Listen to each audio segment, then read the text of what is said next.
hapon sa inyong lahat. Kami ay mula sa Philippine Christian University, mula sa Bachelor of Science of Hospitality Management.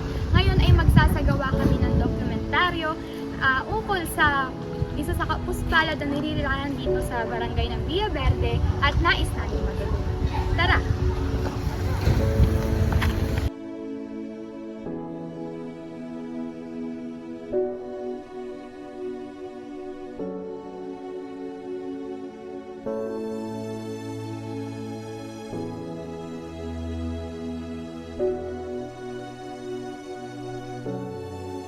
So magandang hapon po. Ako po si Shandy Legaspi mula sa Philippine Christian University, mula sa Bachelor of Science of Hospitality Management. At ngayon ako ay nagsasagawa kami ng dokumentaryo ukol sa mga kapuspalad na hindi po nabibigyan pansin ng gobyerno. At ngayon po ay kayo ang napili. Kayo po ay mula sa barangay ng Villa Verde. Ako. Ano pong pangalan nila? Ako nga po pala. Ay magandang hapon po. Ako nga pala ay si Cheryl L. Susano na nakatira dito sa San Luis Barangay San Agustin 2, Dasmariñas, Cavite. Ilang taon po sila? Ako po ay 42 years old na po. Pinanggalingan ko po. Galing po ako sa Manila, pero ang probinsya po namin is San Fernando, La Union, Ilocana po kami. Pero sa Manila po kami talaga nanggaling since 1996 lumipat po kami dito. Dito po kami dinala ng tatay namin nung nabubuhay pa. Ayun po, dito. Kaya dito na po kami nung 1996 hanggang ngayon po na tumira. Pero hindi po amin tong lupa. Kumbaga, ano lang po kayo? Nagre-renta lang? Hindi po. Ito po ay lupa ng kapatid ng tatay namin na napag-usapan sa Manila na dito kami i-transfer para meron maging caretaker ng lupa nila. Sa sowing palad, syempre kinukuha na nila yung lupa nila. So, wala kaming choice na kundi umalis kasi hindi naman talaga amin doon. Hindi din naman namin pwedeng akuin na lahat kasi talagang simulot sa pool naman, alam namin nasa kanila ito. Single po kayo or married? Ako po ay single parent po. Hindi po ako single, meron po akong asawa, pero hindi po kami married. Parang single din kasi hindi naman kami kasal. Yun naman po lagi ang inaano ko, single lang kasi hindi naman ako kasal. Pero sa pamumuhay niyo po ngayon, supportado pa rin po kayo ng kinakasama niyo? Naman, sinusuportahan naman kami. Nagtatrabaho naman din po kahit papaano. Ano pong trabaho nila? Ako po ay isang barangay utility. Magkano po ang kinikita niyo sa pagiging barangay? Sa barangay utility po ay monthly po ang aming sahod. Sumasahod po kami ng 4,700 po. Monthly na po yun sa isang buwan. Meron bang po kayong government assistance na natatanggap? Sa government assistance po, yung barangay lang namin, pagka mayroong mga blessings na biyaya katulad ng pagbigay ni meron ba? Like ang discount, itong December, nakakatanggap lang kami ng groceries, bigas, yun lang po. Pero yung 5 kilos, ayun po, yung mga basta mayroon pong biyaya galing from barangay, napabiyayan. Pero hindi man po yun lagi. Yun ay minsanan lang kapag kami ay napagbigyan, pero pag wala eh. Pang ilang pong tanong nito ay may expectation po ba kayo sa buhay niyo ngayon at mga healing after ng mga challenges tulad nga po ng kwento niyo mula kayo sa Manila tapos napalipat kayo rito. Ano po bang ine-expect niyo kung if ever na magkaroon kayo ng opportunity na mabigyan ng malaking biyaya at may parang pwede kayo makalipat ng bahay? Kami naman po, talaga po ang hinihiling po namin lahat dito. Syempre kasama ko, isang compound kami, isang pamilya kami dito. Nakakayak naman yung tanong mo. Kasi naiyak na ako sa mga tanong na ganyan eh. Kasi dahil pinaalis na po kami dito, syempre kami ang gusto namin lahat, makasama ko yung kapatid ko sa isang lugar din. Then pag ang pangarap ko yung makakuha kami ng isang lupa, na magkakasama kami magkakapatid. Kasi wala na po kaming nanay tsaka tatay. Then may mga pamilya na rin po yung mga kapatid ko. Sa isang compound kasi magkakapatid kami. Bali ho, extended family po kayo dito sa compound? Opo. Tapos may mga anak din po ako. Ang mga anak ko is tatlo po silang anak ko na mga nag-aaral. Tapos may pamangkin po ako na nag-aaral din po dito. Dito pero dahil probinsyana nga po. Kaya kung kami ay talagang magkakaroon ng biyaya, talagang kung bibigyan kami ng Panginoon na magkaroon, ang hinihiling po namin ay magkaroon kami ng bahay na sarili at lupa na amin na magkakasama kami kapatid kahit maliit na lupa lang.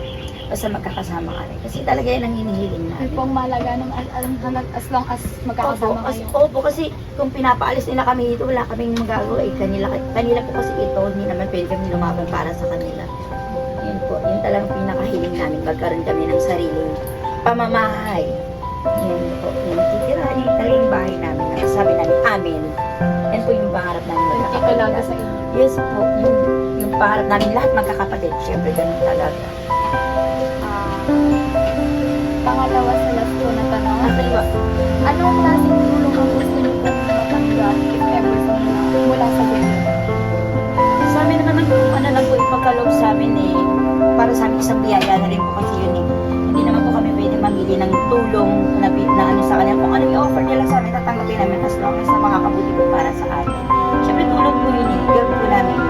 Kasi sa pamumuhay namin yun, kung yun maghahanap po yung wala po. Diba? Napakahirap po. Pero wala rin mga nangyari. Kung hindi kami tulad niya, lahat ng mga trabaho na po. Ano namin, basta legal. Kung po kami kaya basta wala rin namin.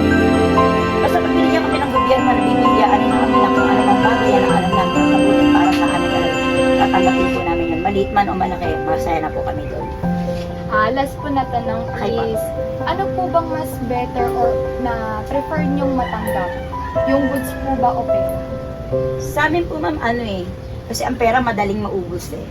Pera lang yan, pag ginastos mo yan, wala na yan. Yung goods naman po, yung mga, syempre mas maganda yung mga biliyang pagkain. Syempre, mas buhay kami dun eh, yung katulad may mga gamot, kasi katulad namin, mga nagme-maintenance kami, may mga sakit kami dito.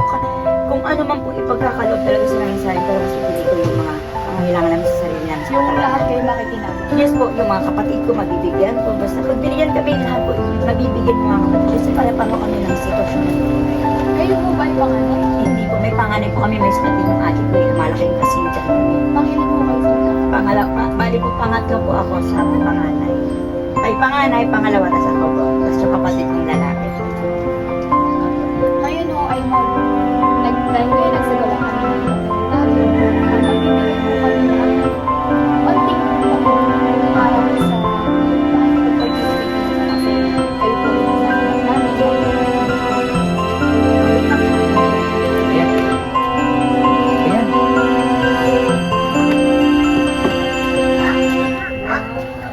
Ay, naku po. Ito po ay Bakit naman kayo ganyan? Nakakaiyak naman kayo. Kaunting tulong lang konting no. tulong lang po ito kasi Totoo po ba to? kami estudyante lang po at konti lang po nabigay namin. Ay, naku. Inambagan po na po namin. Ay, ito, maraming. mga tulong. Naku po, Sana po, nakaka-touch naman kayo at ganyan ang mga estudyante na to. sana po Hindi na namin- ma-appreciate nyo kayo. Ako Konti sobrang lang po yung appreciated mabibigay namin po yan namin. kasi sa sitwasyon ng buhay namin po, ano yung biyaya matatanggap namin, sobrang thankful kami sa inyo. Thank you kami kay Papa God, syempre. Thank you din kami kay Pres Edna kasi tinawagan niya kami. Kasi nandito lang naman kami, hindi Ay, naman kami. nagtanong po kasi kami dahil kagrupo po namin ng anak niyo. Actually, alam niyo po, meron pa rin po kami mga ibang katulad namin na mas ano din sa amin, tagaba ng mangga. Puro squatter din po. Pero mas okay na kami na feeling blessed kasi napaka-blessed namin talaga. Kaya thankful po kami sa inyo. Grabe naman kayo, babe. Ano lang po, konti lang po yan. Ay naku na, maliit malaki, mapaghati. Ngayon, binigyan mo kami yan. Hati ko ngayon sa mga kapatid ko. Kasi partner din sila. Oh, Perfect time for Christmas. Dapat magpapasko na. oh, maraming salamat sa inyo. Merry Christmas. Ang sisihin ba? Thank you so much po. Grabe, hindi namin expect yan. Kami dito lang, kita pinibiyayaan kami. Sa kapag makakita niyan, lumalapit biyaya, di ba? Napaka-bless namin, di ba? Kasi wala. Maraming salamat. Nakangiti siya. Grabe. Ako, ba't ka pa, Bing?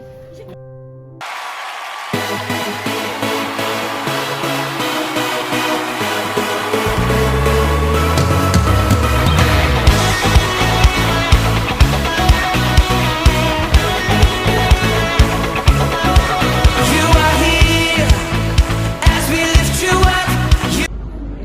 Ako po si Pijim C. Igon mula sa BSHM 2D. Kami ay nagpunta sa Villa Verde upang mag-interview ng isang pamilyang kapispahan. Ang experience nila sa kanilang buhay ay mahirap.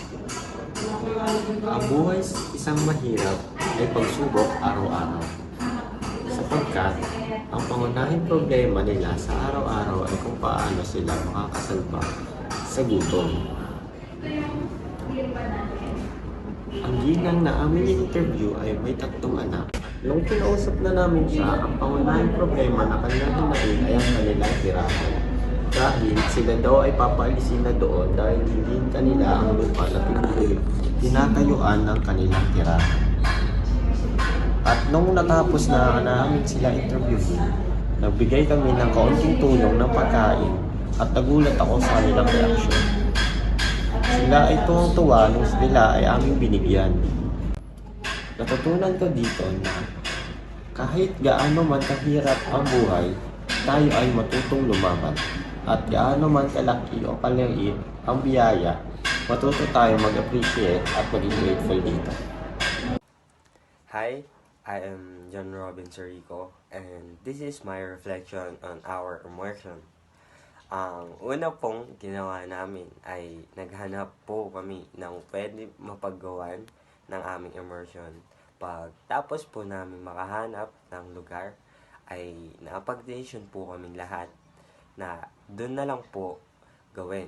Then, bago po kami pumunta doon is bumili po muna kami ng goods na bibigay sa mapipili po namin yon. Tapos po, pagkabili namin ng mga goods, ay dumiretso po kami doon sa napagdesisyonan naming lugar. Then, pagtapos po nun, ay naghanap kami ng pwedeng may interview. Then, pagtapos po, doon na po namin ginawa. Then, pagtapos po nun, ay umuwi na po kami. At ang natutunan ko po sa aming immersion is kahit gaano kahirap ang buhay, ay tuloy ka lang, huwag kang titigil sa mga pangarap mo. Tapos po, maging inspiration sa inyo yung mga ganun para ma-motivate ka na mag-aral mabuti para makatulong sa nila. Yun, para pong si Summer, yung aso ko, kahit gaano kahirap ang buhay, nalaban pa rin po siya. Thank you. Good day, I am Shandy Legaspi, and as I reflect myself to the immersion that we execute on Via Verde, I could say that I'm such a privileged other student and individual na hindi lahat magkakaroon ng ganitong pribilehiyo na makapag-aral, may maayos na tutulugan, na provide yung needs and wants na gusto natin, and na hindi tayo nahihirapan. And as to our subject on our immersion, as I compare my life with her, at some part na wow, dahil sa ganong edad ni ma'am is naghahangad siya na magkaroon siya ng totoong bahay nila, na titulo nila, na bato yung material ng bahay nila, ng shelter nila. And for me, siguro kung ako nasa posisyon niya, mahihirapan ako. But it's not all about the comparison. There's a lesson learned about that, na hindi lahat na nasa ganong istasyon ng buhay wala ng pag-asa. Sabi nga ni ma'am, is kahit na ganon yung pamumuhay nila, may mga blessings pa rin silang natatanggap. Even though na nahihirapan din sila. Kasi at some part na sa ibang tao nanggagaling blessings instead na hindi nila dapat hingin. And as a student na nag-conduct ng immersion, I'm blessed kasi nakapagbigay kami ng small token or kahit small goods lang, nakapagbigay kami sa kanila, and tinake nila yun as a big blessing kasi pangangailangan din nila yun. And all of them is makikinabang. Kahit extended family sila, sabi niya po nga sa interview, kahit extended family sila, babahagian niya yung mga kapatid niya, hindi lang para sa mga anak niya, kundi pati mga kapatid niya at iba niya pang kamag-anak na nakatira doon sa compound na tinitira nila. And doon ko lang din na-realize na grabe ang nagagawa ng poverty. Na may ibang kabataan na hindi namumulat doon, pero we're blessed kasi sa part na yun, kaming mga estudyante, naka-encounter na ganun at some point din is nakakatulong kami sa mga taong nasa ganung estado ng buhay. Thank you. I'm Dayan Cyril Lidua from BHM2C.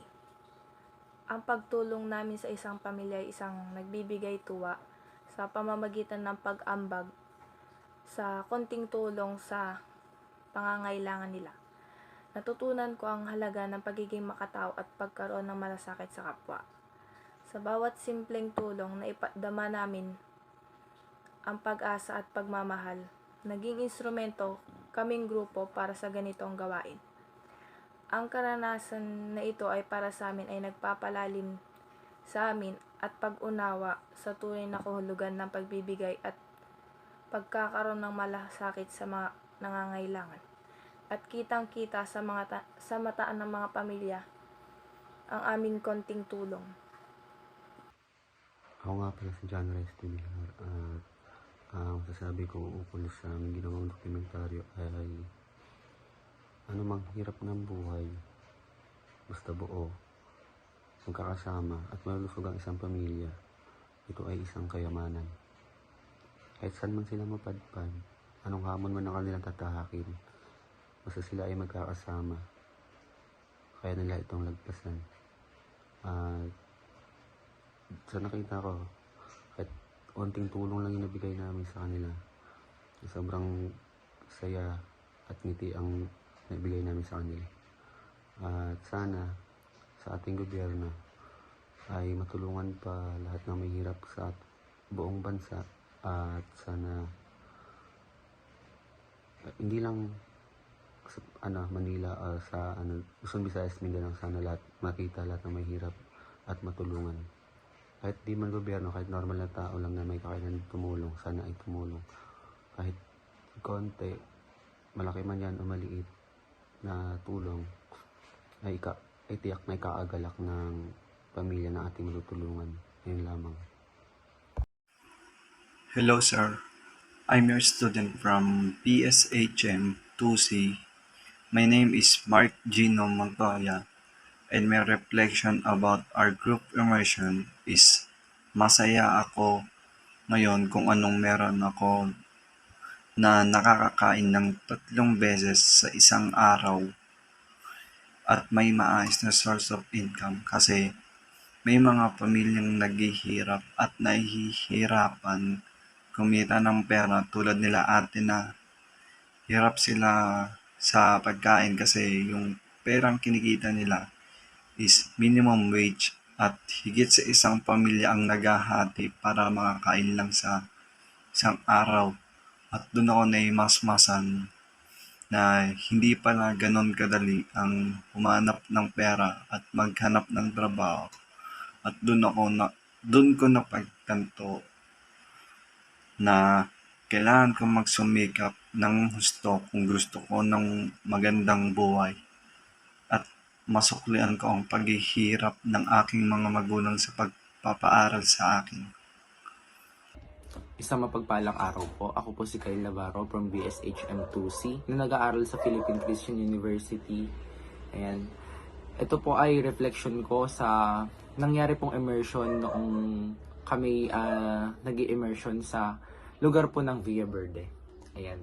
Ako po'y galak na nakatulong kami sa maliit lang po na paraan. Ayan. Kahit papano po ay nakatulong po ang aming grupo at napansin ko po na ayan, hindi po lahat ng nangangailangan ay nabibigyan po ng ukol na pansin o pagbibigay ng tulong. Ayan, meron pa rin po tayong mga mamamayan o kapwa Pilipino na hindi po natutulungan na hindi nabibigyan katulad ng mga assistance na katulad ng 4-piece. Ayan. And masyado po din akong natuwa sa kanila kasi kahit ganun po yung kalagayan nila ay hindi po ito hadlang upang sila ay magpatuloy sa kanilang buhay. Natutuwa po ako sa kanila dahil kahit sa onting tulong po na naibigay namin ay tuwan-tuwa na din po sila. Ayan, kahit wala silang mga cash assistance na nanggagaling sa gobyerno, patuloy pa rin po silang lumalaban sa kanilang buhay. Ako po galak na makatulong, at kung bibigyan pa po ulit ng pagkakataon na makatulong ay gagawin po ulit natin ito. Maraming salamat po.